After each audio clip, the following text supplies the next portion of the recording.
let's go into the illustration now. All right, so as you can see, here's a tree, and you can see that, as we have explained in the previous sessions, previous. Well, it almost feels like a session already since I started talking about this. But the upper portions of the tree is what's the conscious mind, what we perceive here, what is out here, and we see, we engage the logical, the reasoning, the everything that is us thinking out here. All of those interactions that we have, and I would call superficial. The ego is also here. The ego is a sort of membrane that helps interpret our own reasonings into the experience. It's informing experience, and of course the ego doesn't exist in and of itself, but it's sort of like a useful tool that we have. And then we go into the trunk of the tree, which is the mind that has, as they call it, intuition. And in this intuition is where we start seeing that part that has the information coming from spirit, or the spirit complex, and the deepest part of the roots, as you can see. Everything's being fed from the roots all the way up to the tree, because the tree is just one being, of course, but all that information is just being shuttled in there. But the intuition is still part of us here. It is not through a veil, even though it's something that we need to train, of course, just like we need to train our logical, intellectual portions of the mind. Like they said, there's a part where they say it contains what you know as feeling, emotions, and intellectual thoughts in its more conscious complexities. See, feelings, emotions, and intellectual thoughts are all part of that part of the mind. Everything that's being processed here is, in essence, intellectual thoughts, and most importantly, feelings and emotions. Very important to keep that in mind, because the whole purpose of us being here is to process these feelings and emotions. So it's a very useful thing to know that what we are producing here is just that, is the interaction with the illusion, the Maya that we call, to balance our emotions and feelings towards those scenarios. This is why this is called a simulation. If you think about it, the reality as we know it is an illusion. That means that every single experience that is happening is only informing yourself on how to behave, how to react to certain things, and only you know the answer. This is why this is a simulation. Your body is not real. When it ceases and you die, quote unquote, you just simply cease to exist in the chemical complex that is this body. But you continue, bring all your emotions and feelings and all your database together with the mind-body-spirit complex that exists in time-space. So again, you can keep going back to the illustration. We can see that portion that is outside of the earth is the one interacting.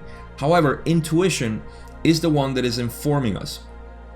That's why they say, moving further down to the tree of mind, we see the intuition, which is of the nature of the mind, more in contact or in tune with the total beingness complex. Now, see the total beingness complex as the leaves all the way to the octave, which is represented as the nice spiral chakra in the octave, in the pink, almost pinkish color, light purple. So that is the total being. So the intuition for us is the one that is more in contact with the total beingness. And this is really important to know, because we know that our intuition is the one that is more in contact with the rest of what we truly are. So this explains why it's emphasized so much that we pay attention to our intuition more than anything else. Intuition goes over intellect most of the time. So going back to the slide or the illustration, we can see that when they say moving down to the roots of the mind, we find the progression of consciousness being gradually turned into the personal, to the racial, to the cosmic influxes. And those are the parts of the mind that I explained already, where they it's all a hierarchical structure in terms of what informs what and how much information is in that part of the mind. And that's all in the end the direct contactor with what we call the spirit complex, which we can see that tunnel that we see under the earth going from the roots of the mind all the way to the octave or intelligent infinity or the creator, however else you want to see it. So that is how the mind is structured that way. And just to finish up with the illustration, the spirit complex is the channel whereby the inpourings from all the various universal, planetary, and personal inpourings may be funneled. See, you can see that the spirit complex is the one that connects the mind to the spirit, to intelligent infinity. Let's put it that way. So the spirit complex is the tunnel that exists between the mind and intelligent infinity. That is in essence what we have. So as you can see, we have a one connection with everything, and the mind is in essence everything in that way. So this is why when we think about ourselves, it's important to know that there is a connection of the self all the way to the to intelligent infinity. Now, I know the tree looks like it's, from the top to bottom, and forget about the tree for now. Let's go to the chakras, because this will help us also understand the way we are made. First, even though the chakras are related to everything, because we are just a fractal of everything, it's also cool to know that our three bottom chakras are associated with body, and this is our body. Then we have the mind, which is the heart and our throat, Shin, as it's said in Chinese.